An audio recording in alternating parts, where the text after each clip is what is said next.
le fo la tina le sota inga papa le internet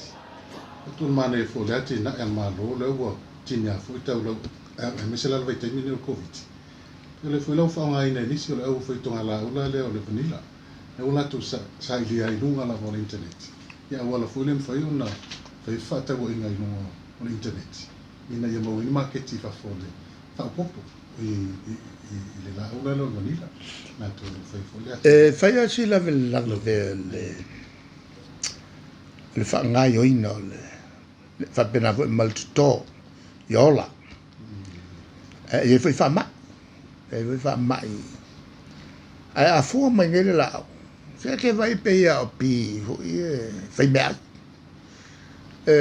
fu mai che vai a cu ka mai pi a falling of manga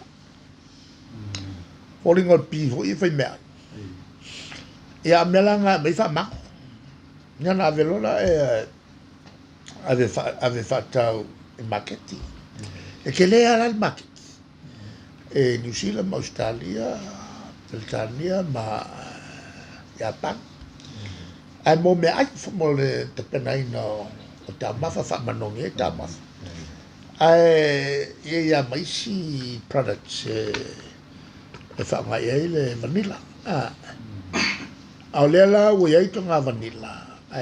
o lo ia pe nai ngai o inga tau na mamla mali tato mai se pa o so mai fa ba o le si tu le vanilla e fa feu sua i el tangata ia e fa il tangata le feu sua inga fa nga i el mo le pese la o fkus e fa feu sua inga fa il manu te mai manu lele e awa ole vanilla e tupu mai e America South. Wakula e palangi foi au mai le vanilla. Mai koko yo la to watu e se ma i America South. Awanga ngola ele fu. Foku mai e funga la au ke au ko pipe vai le fai unha feu fa feu swa. Ala to ai scientific name malako me va ai makai ko mai ko ele manu ele mai fo ele ai ne ke mira le ai ale lang ke fa ngayo ngai mo me o sex organs ole e ye o mal fo la wala ya ma feu so ya fa ko a fa nga mai e lo le ngo mo pire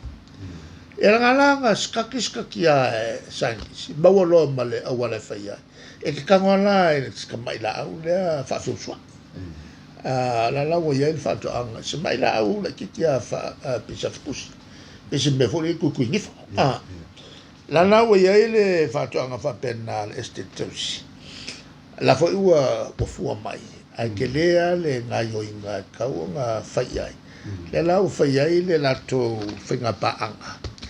ma ni fo tanga le poto fa to mai Japan e mo biala mo le perfection o le